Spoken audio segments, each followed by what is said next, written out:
I sat in a meeting where federal auditors were grilling, digging, and just searching for anything wrong they could find at the company I worked at. Now, this meeting was all about the firewall, our enterprise firewall. Yes, 1 hour about a firewall. The meeting was longer, felt much longer than it actually was. After the meeting wrapped up, one of my coworkers approached me and she asked an important question. "Hey Dan, can you tell me what a firewall is?" Now, I don't blame her for not knowing what a firewall is, but as two more coworkers approached so they could hear my answer, I really did wish she would have asked the question at the beginning of the meeting. Since then, it has become my life's purpose to offer every non-technical person this revelation. You do not need to be an IT or cybersecurity professional in order to understand IT and cyber concepts or jargon or words or anything like that. I solemnly swear, though you may not believe it, I solemnly swear that there are many idiots who work in IT and cyber, myself included. And if we can learn it, anyone can. My fellow Toastmasters, thank you for allowing me this opportunity. My goal is straightforward. By my conclusion, I would like every person here and watching to feel more comfortable with at least one or two IT or cyber concepts. Let's start with, what is a firewall? A firewall is a device that controls network traffic to prevent unauthorized access. Okay, but what is a firewall? Imagine a wall made out of fire. Is anything going to come through that? No. That's what a firewall does. It prevents unauthorized access. At work, a firewall might sit in a data center and look just like another server. At home, a firewall might be a little box that's plugged in. You might call it your modem. You might call it your router. You might call it a switch or a Wi-Fi point or a firewall. Any of these items, router, modem, switch, wireless access point, or firewall. They are all in one box in most homes. Now you know what a firewall is. Years and years ago, I began working as a teller at a bank. I'd been there a few days. A gentleman walked in and he wanted to make a withdrawal from his account. I, being a good teller, asked him to show me his identification, and things escalated quickly as he raised his voice and told me, "I've been a customer here more than 10 years. I shouldn't have to show my identification." And he was right. He shouldn't have to show his identification. But I had only been a teller there for about 10 days, and I didn't know who he was. As things escalated and got heated, my assistant manager came over and asked the man what was wrong. They spoke, went back and forth for a little bit, and after enough time passed, my assistant manager also got upset.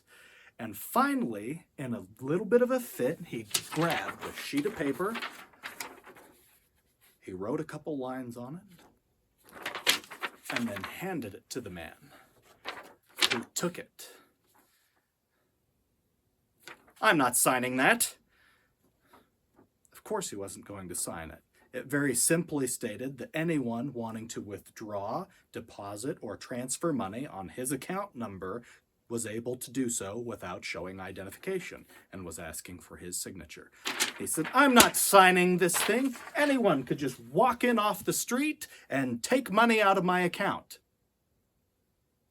Well, yeah, that's why I'm asking for identification. And that is why a strong, unique password is so important on all of your IT and technical accounts.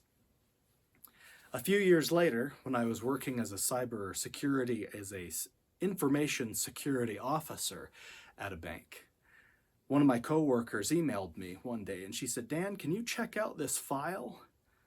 Okay, sure. So I look at the file and I can't see anything weird about it. And so I called her and I said, what's up with this file? I don't see anything weird. And she said, "No, did you scan it?" Yes, of course, I scanned it. Nothing came up. And she said, "Well, there's a few fields in here that shouldn't be there." I said, "What do you tell me about this file? Where did it come from? Who did it come from?" She said, "Oh, it came from so-and-so over at this city that I normally work with. And we've done lots of business together, and I have no reason to suspect anything is wrong, but I just felt like something was off as I filled out the form and saw these extra fields." So I asked, "What do these extra fields do? If there's someone who's attacking us, who's not from the city, if they're attacking us, what does this extra information give them that they don't already have that may help them to attack us?" And she thought for a moment and told me, "I can't think of anything." I am a cybersecurity officer. That is not an answer that makes me happy. So I tried a different tact. I said, "Now, has this gentleman or this city ever sent you a proposal or an application like this without phoning you first or giving you some sort of notification that this was coming through?" And she thought for a moment. No, he never has. And I said, "Look, I can scan this, I can look at it, I can try to find all sorts of things technically wrong.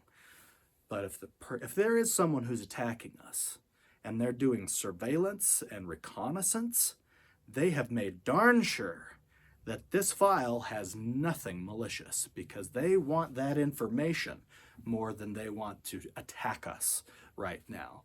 And the best thing, quickest thing you can do is just call him. Just give your guy at the city a call and ask him if he sent you that email." And that is how that city found out that their email had been compromised. And in that moment, I realized that the most powerful cybersecurity tool, well, one of the most powerful cybersecurity tools that we had as an organization was sitting at everyone's desk: a telephone. A 30-second phone call could save a whole lot of worry. And honestly, what person or business ever does any sort of online transaction of a big ticket or large amount item without making a phone call or personally contacting whoever's involved to make sure everything is ready and prepared? Almost nobody. So I sent an email out to my entire company and I said, "Hey, try the 30-second phone call. I'm happy to scan any files you might have. I'm happy to help out, show you how to do that. I can get back to you in 1 to 2 business days. Or 30 seconds, and you can have a phone call and already know." The next week, I had 2 more employees contact me and let me know that they, as well, had been the means of informing an additional 2 other companies that their emails had been compromised. So, in about 10 minutes, we've learned about a firewall. We've learned why passwords are so important and that a 30-second phone call is a really effective security measure.